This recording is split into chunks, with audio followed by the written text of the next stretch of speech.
So I just wanted to give a heads up that before this video starts, please make sure to turn your sound down.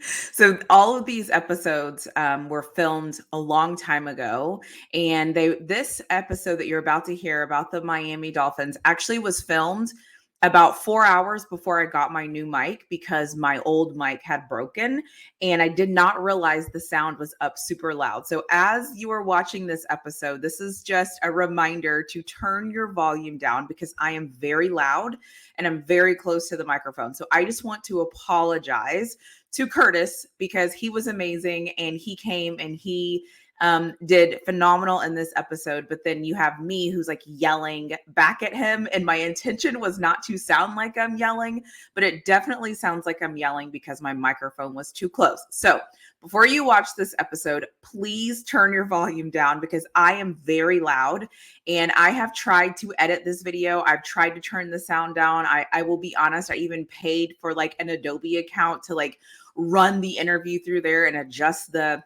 sound and all these things.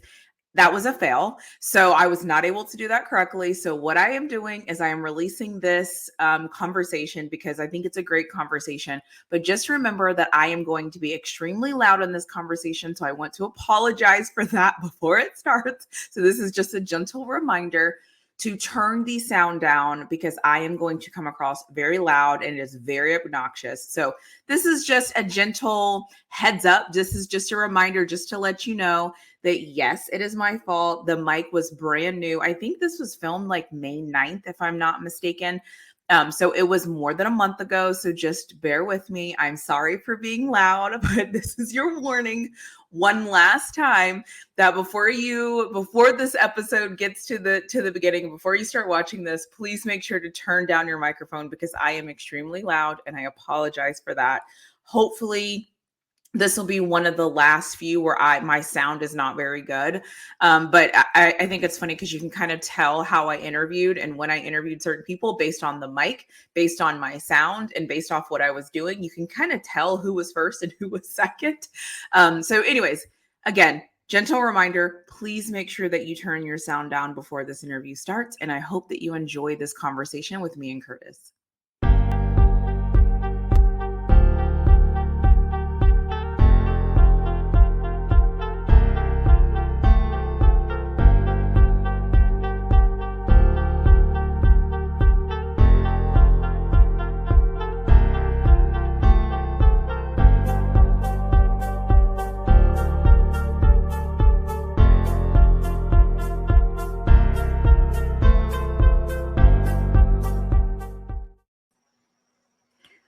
This is me every time that song comes on. Oh, so are you going to edit this? You going to edit this thing or something? Absolutely not. We're live. We are live.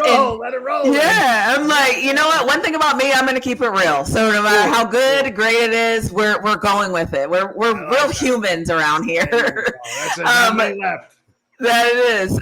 So I am super excited to have you on to talk about the Dolphins. I do want to give a special shout out to my Bills person who I don't know how this order is going to play. So if you haven't heard his interview yet, he will be coming on soon. If you have heard his interview yet, he was phenomenal, and he actually recommended me reach out to you and connect with you via YouTube, and we have exchanged emails, and now we're here. So I want to give everybody a chance to introduce yourself to the world. And then we'll talk a little bit about the Dolphins and what you all have been up to in sunny Florida, because I'm jealous. I don't live in Florida, but my team's been doing a lot down here. But anyway, yeah, Tommy's the man. Tommy contacted me when I first started doing this crazy gig, and he's just such a great guy. He's like a brother to me. I really, he's a real friend. I love the guy to death. Great show. Yeah, Tommy's the best. He's awesome. And he's a Bills fan. The only thing I can say is too bad. I was just about to say, you're going to let him get away with that? That's how I was like, wait. So, shout out to Bills Mafia.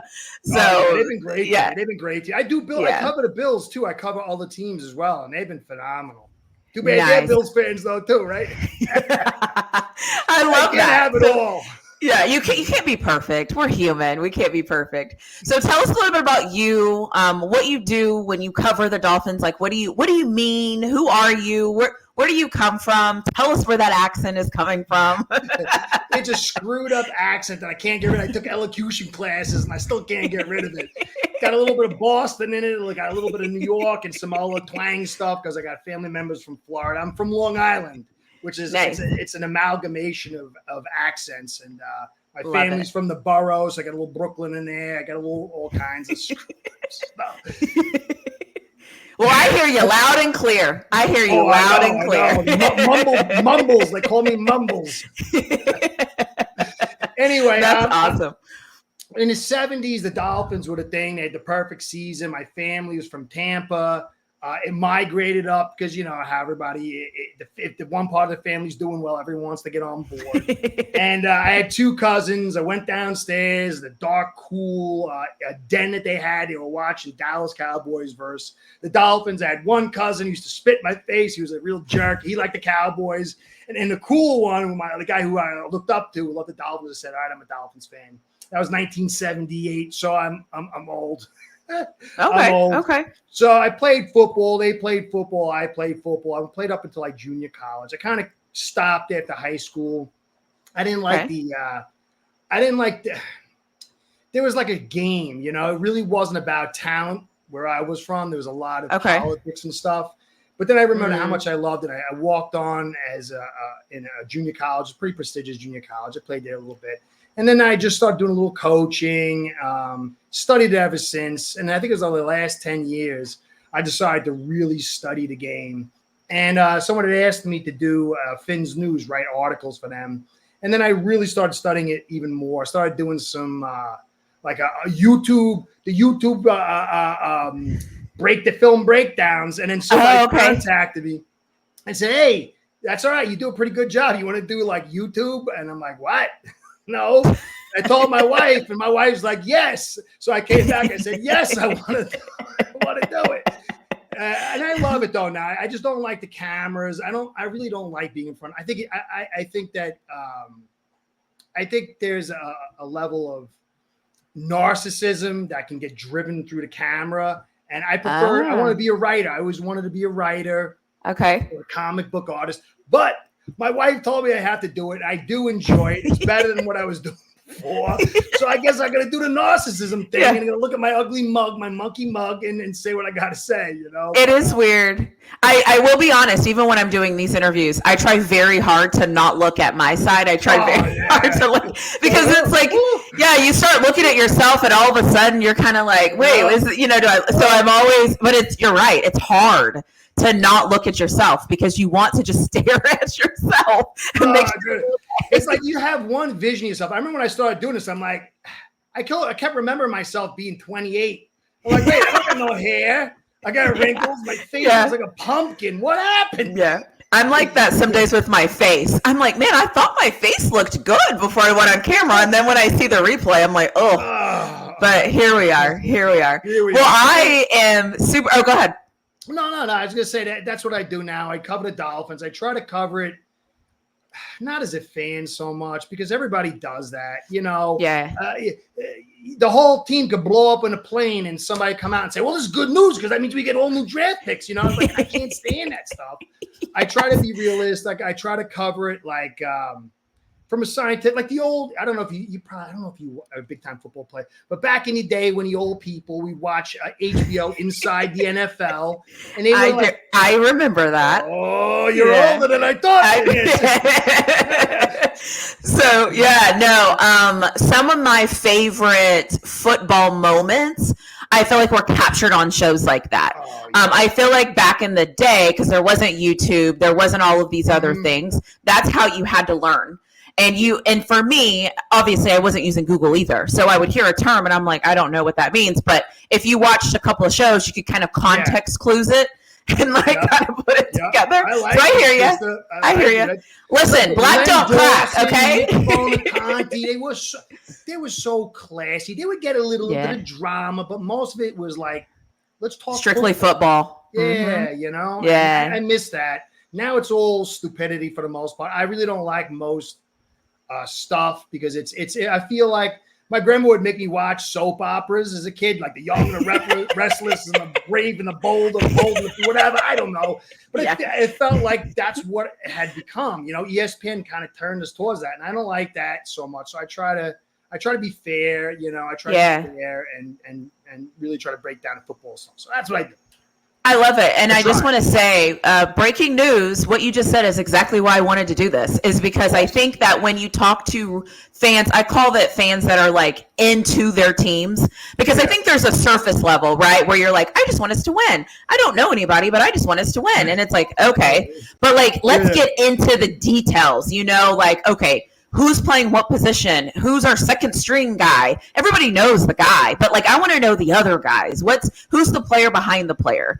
Because a lot of times I think the player behind the player. I got a big mouth. I'm going to cut you off. Keep going. I got something to say. I was going to say, I think the player behind the player sometimes is just as important as the actual guy, because that guy makes or breaks the team. But we don't talk about the guy. We talk, so. There's so much stuff that's not talked about. And like I have part of me, I got ADHD and OCD. So like I'm always ready to cut you off, because if I don't say what I want to say, I'm going to forget. And then I get fixated on it. But part of that is I love studying things. I've always loved to study. And football, if you go through the history of mankind, there is nothing even remotely as complicated. The next massive gap would be war. And when you look at it just from a financial standpoint, a psychological standpoint, injury standpoint, a player talent standpoint, development standpoint, weather standpoint, there are so many variables. You could be the team that's going to beat the other team and go to the Super Bowl, but you built yourself a passing offense, and you show up to messy Philadelphia with the wind and the snow, and you're the better team. And this jackass team, because they got snow and the wind, and you missed one game, you're out. And that's the amazing thing. And I just, there's so much nuance to the game that I'm constantly able to put my racing mind into some category. And you really don't know. It's just that's why I think these coaches are so willing to put in 100-hour weeks, because it's just, the beautiful girl you can never catch. And it's the chase, the thrill of the chase, Yeah, I know. I mean, I feel like the Chiefs are on top right now, and they're, no pun intended from the girl reference or anything, but insert inappropriate joke here. The Chiefs are on top right now, and they are the people that everyone is, talking down on respectfully, because they're champions, and that's what happens when you're a champion. No one's supposed to like you. It just is what it is. But you're right. I think the traveling is another thing that we don't often talk about. Just overall wear and tear on a human body that has to do all of these things. And now we're going overseas and we're doing all of these things. And it's like, what about the individual that's actually playing the sport? Yeah, that very rarely becomes a topic. Yeah. So let's talk a little bit about the Dolphins. How have they done in free agency? I know that Poyer came over from the Bills. That's one thing I heard. I'm pretty sure Odell Beckham Jr. signed with the Dolphins. Yes. I feel like those are the names that I've heard, but I'm sure there's a lot of other people that you all are talking about and very curious and excited about. Well, to me, it was like, as it's wont to be with the Dolphins for the last several decades, it's like a yin and yang, I'm like miserable that I lost Christian Wilkins. I lost Van Ginkel. Connor Williams got injured. He's not coming back. And Robert Hunt. Those are big pieces, And with Dolphin fans, it's like, oh, it's no big deal. Last year, we got to have them. Look how awesome they are. They get injured. We don't lose. And now they're gone and nobody's. So that part of me is like broken hearted, because I really love Christian Wilkins. Like, I love the guy. He was a brilliant pick.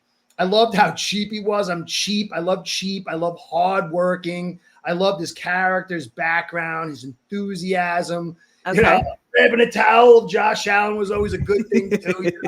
Van Ginkel's another guy. Connor Williams, I was one of the first people anyway to say that he was going to play center. People called me crazy, and he ended up playing center. So that was like, he was my he's your guy. I know what I'm talking about. Okay, now he's gone. So, so that kind of bothered me. But OBJ is a big piece. but not as big as what I think people think. But it's a nice piece because if he'll need everybody else. Waddle, it helps you. It's not and he doesn't drop footballs. Waddle and Hill like to drop footballs. Shaq Barrett was a nice fill-in, but you got Chubb who's out for a while, and Phillips, you don't know when they're coming back. I saw an image of Phillips. That's the thing. People don't realize how these injuries. You guys had a lot of injuries, I feel like, towards the end of the year. We like them. Our GM likes to sign guys that have injury histories, and we have have injuries. I don't know. Maybe we just like to make it tougher on ourselves. So we feel, I don't know. But they were showing his calf, and it was really, really atrophied. So I don't know when these two guys are coming back. I like the draft that supplemented, and Shaq Barrett was a big piece to help us transition to their return. Aaron Brewer is like, I don't know. I could see he's a small guy, small fry. He's only like 280 pounds. Moves really well. He works for. Did you just call him a small fry? At 280 pounds, I know. But yeah, it is. I love it. Okay. He's a tadpole. But when you all the dinosaurs, even the Raptosaurus or whatever they call it. I gotcha. So, but I like Connor. I thought he's much better snapper than Connor, and that played a part. Okay. They lost the game because of a bad snap, so I can see. Oh gosh. But I like physicality, and my Dolphins, they kind of lack physicality, so I like Connor for that. But he's not coming back, so that's a decent. Kendall Fuller was a great pickup. Xavier Howard left. He hasn't been the same. He's constantly injured. He can make plays because he knows the game, but he was broken down for years. And this is a really good replacement. Jordan Poyer, you talked about. I mean, we have an unbelievable second. You got Ramsey, you got Fuller, you got Holland, you got Poyer, you got Kohu, you got Cam Smith lurking in the background, you got Needham. So there's this really good secondary, which I like. But because I'm a Dolphins fan who likes to do the good and the bad. We got Walker and Brooks, two nice linebackers. That's going to help with the Bills, who like to run at 12 personnel, what it looks like. Jonnu Smith. Siri Neal's good, a nice pickup because we stole him from the Bills, and they get this new kickoff game. But Jonnu Smith is one of the biggest acquisitions because he's a tight end, and he could play some physical ball, and he can give us some different looks. So I do like the free agency. It was making the best of a bad situation. Fair. Okay. But here it comes. We lost a lot of physicality. And I thought physicality is what we lacked last year.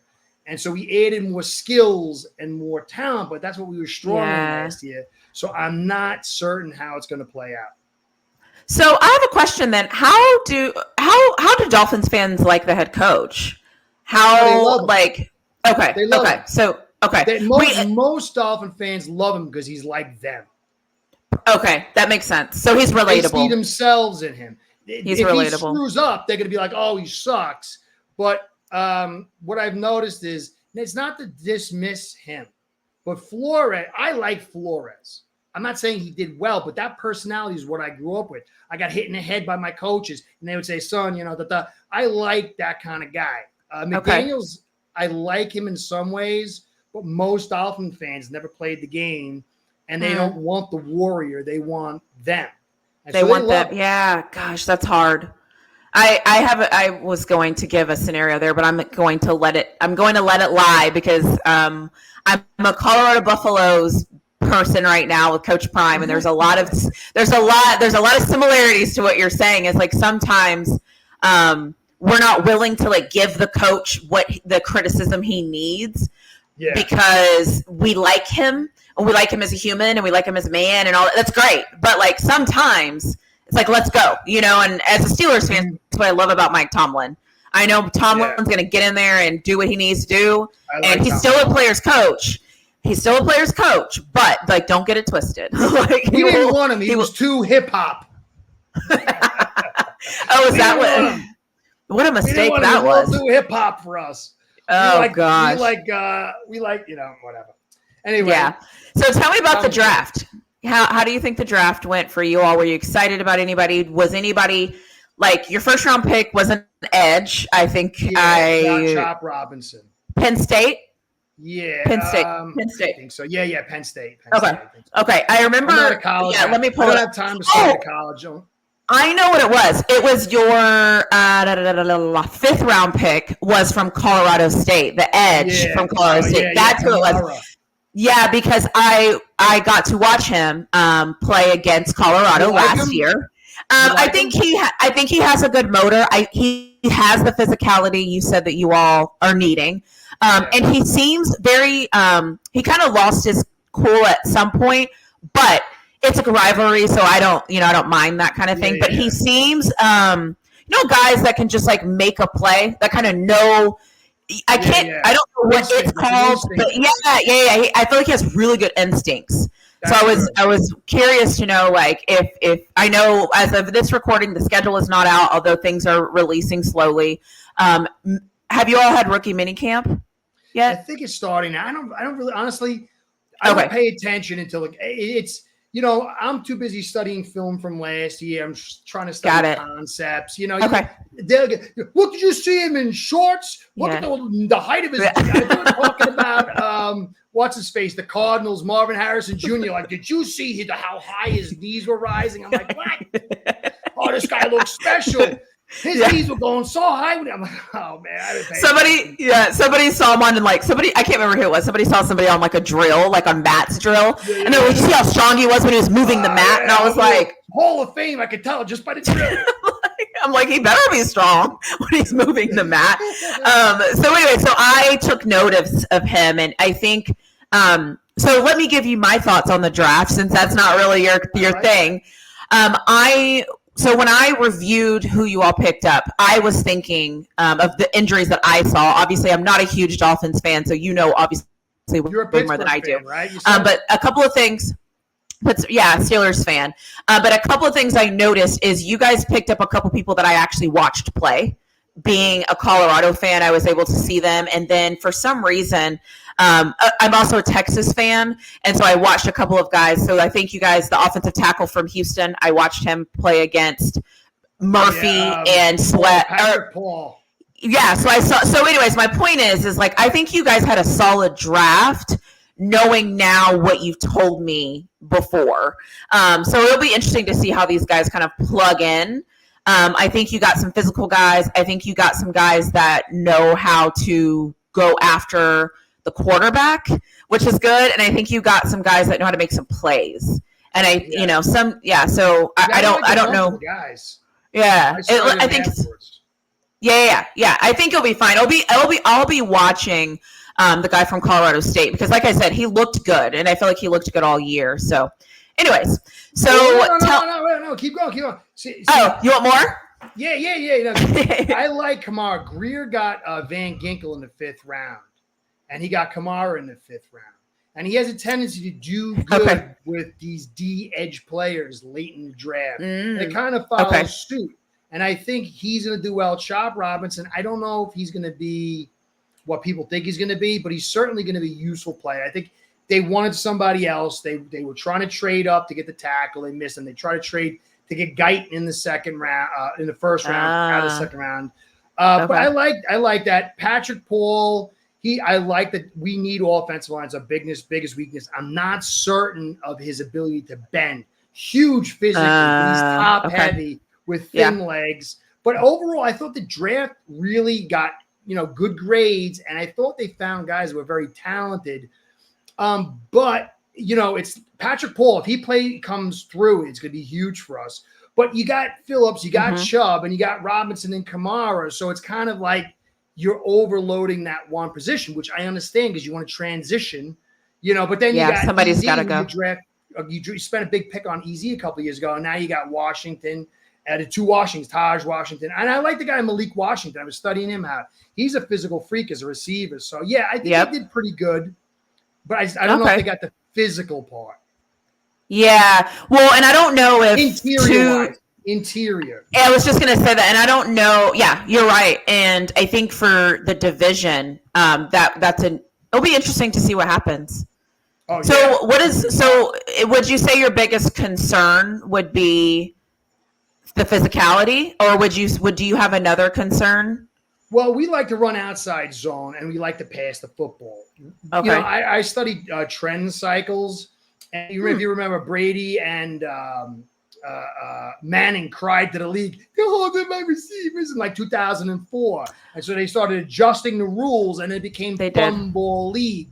But if you've been watching football is a game of trends and counter trends. Yeah. And that's philosophically and talent wise. And now, if you notice, the defenses, they found ways to slow this passing cycle down. And so you have two cycles. You have very small defenses, pass defenses coming on first down, second down, third down. And then you have heavy pass attacks. And we are all invested in that particular cycle. But my concern is that you've got to stop the run. You've got to be able to run the football. We can run it to the edge, but not inside. And when you're playing in the AFC East and you got Cleveland and Pittsburgh and KC, you've got to be able to be physical inside. You got to stop the run. So your offensive line and your DT position is very critical. And our DT position is good with one guy, who's Sealer, but then it falls off. And then our offensive line, while we're really good at receiver, really good, and people knock on Tua. I like Tua a lot. I think we've upgraded the tight end position. Our running backs are freaky. But the offensive line makes the NFL world go around, and it's a little shaky. It'll be interesting to see how that plays out. So that's my biggest concern is the offensive line and our physicality. Yeah. Can I just say I love talking to football fans that care about the offensive line and nose tackles. That's like AFC North football all day, and twice on Sundays, pun intended, because it's like that's it, right? And we always know, like heading into our matchups, we're like, okay, can we stop the run this year because we play Baltimore, and yes, it's like usually it's Lamar Jackson, but also like, can we stop the run and can we run? And a lot of times it's like, okay, hell no, and a maybe. And then the game starts and it rains and we're like, perfect, now we have a chance because it equalized everything. I really like what Pittsburgh did so far this offseason. I think they're going to be good. Yeah, I mean, I always say it's the only organization that I trust in the sense of if something's not going right, I know that they'll fix it because they've shown us that they will do that. And I also feel like it's old school football, and like there's a couple of things where it's like they know they need to have a solid offensive line. They know they need to be able to have linebackers that can go sideline to sideline. They know it's like certain things are rules, it's like, and if we don't have that, they will fix it. So it's I won't complain about being a Steelers fan. So I'll tell you that. You guys stole 3 offensive linemen. I think we wanted in this draft. Oh, really? Yeah, we wanted that. You think guy all the guys? Troy, the Washington. Troy, one of the first round boys. Yeah, and then there's 2 other guys that you got that we like. Did you? Who got you? Did you get Jackson? You didn't get Jackson Powers. Jackson, did you? I don't think so. Who got Jackson? Somebody stole Jackson Powers, but there was 3 guys. There was another guy center that you took in the 3rd round. I thought we were going to go after. Somebody got Jackson Powers, Johnson. But I know we wanted Raiders. Oh, from Oregon. Raiders. The Raiders got him. There's another guy I liked. But yeah, I definitely think that the guy you got, Troy, and they're going to play him at right tackle, which is really interesting. So, and I think they're going to move Broderick over to left tackle. That's going to be interesting. So it's kind of like one of those things where last year. Sorry, everyone, if you're not here for Steelers talk, but we're here. I think last year everybody was a little bit annoyed because we thought our offensive line was just unstable and not shuffled correctly. And I feel like now they got pieces where they can put people where they're supposed to be. And if it works, like I said, we have a left tackle and a right tackle, which, hallelujah. We got a center. We got a summer guy from Philly who's good. Exactly. So it's kind of like all the chess pieces are right where they're supposed to be. Now they just have to figure it out. It looks good on paper, but you know how paper works. Like everything looks good on paper. That's the beauty of it. Paper, man, paper. Yeah, like draw it up, and see what it looks like. So we'll see. I mean, I like you believe like I think if somebody was to ask me what our weakest thing was, like we have Wilson and Field, so let's just assume that they'll figure that out. I think the next thing would be offensive line because it was just last year was just. Yeah, you invested heavy though this draft. Yeah, we were. Yeah. So listen, let's see what happens. So tell me about the schedule. Like I mentioned before, schedule's not out yet. But being a Dolphins fan, who do you all see on your schedule that you're kind of like, okay, it's this week, we play these guys. Is there anybody that you all specifically focus on? Well, look, I really like my Dolphins team when the conditions are nice. You play us at home in that heat, and we got that track unit. We're trying to have football. It's going to be a long day for you.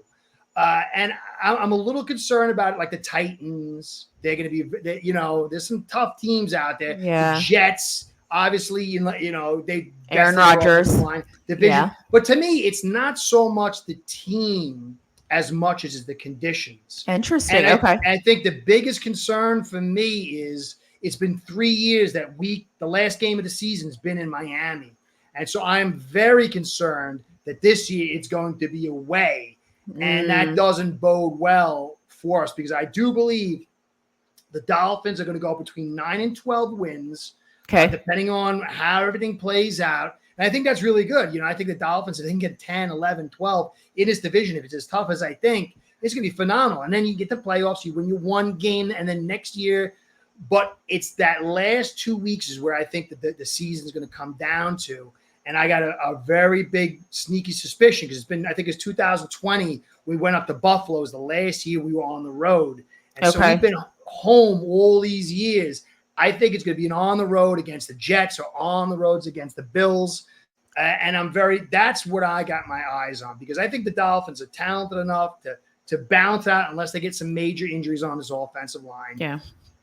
And if they can, get a decent start, because when Chubb and Phillips gets back, the defense will be really, really good. But can we win enough to when they get there? Back? Yeah, It's going to come down to those last 3 weeks. I think that's what it's going to come down to. And I'm a little concerned about the weather. That's where we playing that game, those critical games. So that's really, there's a bunch of tough. They gave us the 24th ranked schedule, which I think is bogus. That's a tough schedule. When you look at the matchups, it's a tough schedule. I wonder what ours is. I haven't even looked. But you know what? I'm tired. Every year, I feel like we come down to the last couple of weeks, and we're hoping somebody loses, and then we win, and then we get in. So it's a little bit of an interesting dynamic there. So I've started noticing a trend as I've done a lot of these interviews now, and there's in divisions, there's always a team. So do you all always beat the Patriots but lose to the Bills, and the Bills always lose to a certain team? We lose is there to the Bills almost all the time? Okay. Is there anybody the Bills usually always loses to? I don't really pay attention to the Bills. Have a tendency to lose a little bit to the Jets. And I think that's something they've been managing the Patriots for a while. They usually beat us. The Jets kind of give them a little bit of problems. And I think with Rodgers and what they've added to this offensive line, I think this could be a very, very interesting year in the AFC East, because I do believe the Jets are going to be very tough.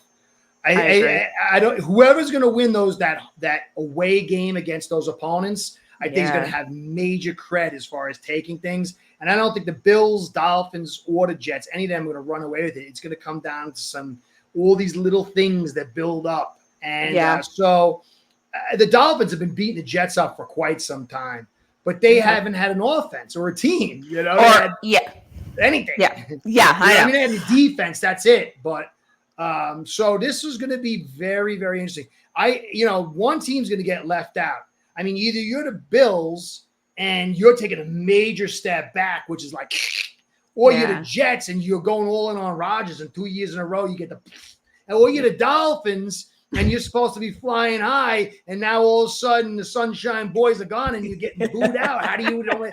So somebody is not going to be happy. Somebody is going to be very miserable. I'm hoping it's not going to be the Dolphins, but we'll see. I hear you. Who do you all play? Who's the conferences that you play this year? Do you play the AFC West? Do you play the Chiefs and Broncos? We're playing, a second. I should know this. I should have looked too. I just thought about it.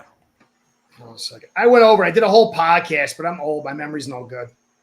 We're playing the NFC West. Okay, so Chargers, Raiders, Chiefs. Okay, Got No, it. no, we're playing no NFC, the Cardinals. Oh, the NFC West. Oh, I thought you said AFC. Yeah. Oh, I okay. got a bug on the screen. Got to kill. Yeah, we're playing those. We're playing that one again, and then we got the Raiders and Jacksonville, Browns. Okay. So smattering of different teams, but it's going to be NFC West this year, which will be very interesting. Okay, cool. Yeah, so luckily, that's going to be a very, very tough division, and if we can get through that one because they're physical. They are, except the Cardinals.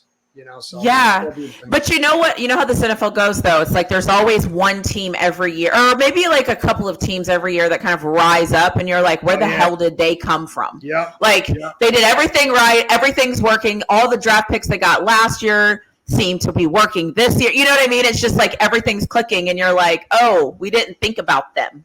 Whoever that's going to be. We got some tough games. We got to be at the Browns, at Houston, at Rams. Vegas at home, Jacksonville at home. It's not going to be an easy schedule. Yeah. We're at the Seahawks. They're always tough. And then San Fran home and Titans at home.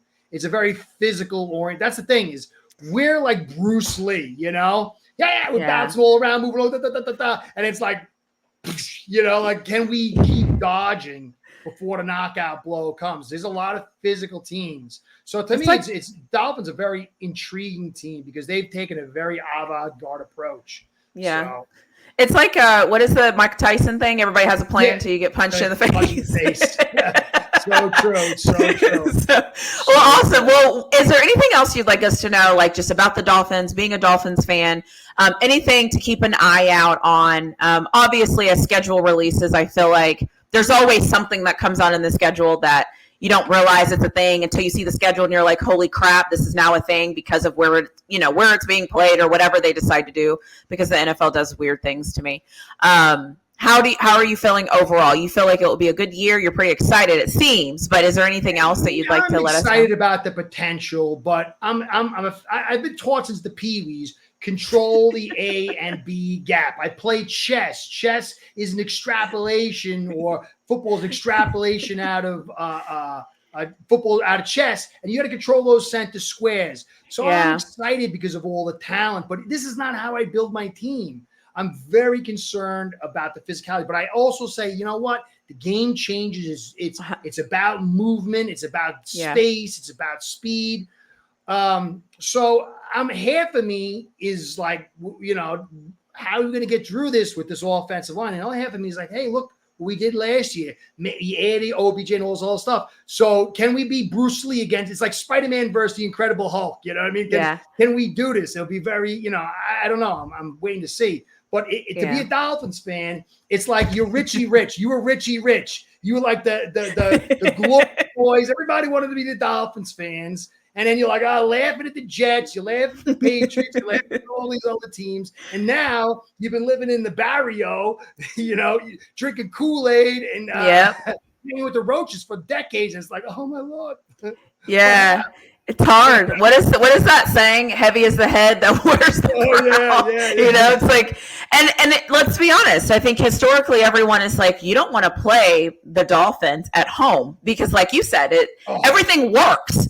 But the second you play them somewhere else, you're like, okay, we might have a chance. We just might have a chance. Barbecue teams, we bring them into barbecue. We hand them barbecue sauce when they come in because they're going to sit in the sun all day. Yes, and they're always wearing their darker jerseys, and they're always So I gotcha. I gotcha. Well, it's been a pleasure talking to you and just like learning more about your Dolphins, and I appreciate you. I appreciate your energy, and I appreciate the way that you look at the game. I think, as I've been talking to different people, I've realized that we all look at it similar but different depending on who our team is, because you kind of have to shape your opinion based on what your team can and can't do. Like the Steelers are not flat. There's nothing about the Steelers that's flashy. There's nothing about all the flash is in Miami. Exactly. We have zero flash. That's it. We win ugly. The rainier, the better for us. We're just going to grind it out. That's just what we do. And so that's the lens in which I see football. But that doesn't necessarily mean that works for everybody. So I totally hear you, and I just appreciate your perspective. Thank you for having me on. I do appreciate it. I appreciate it.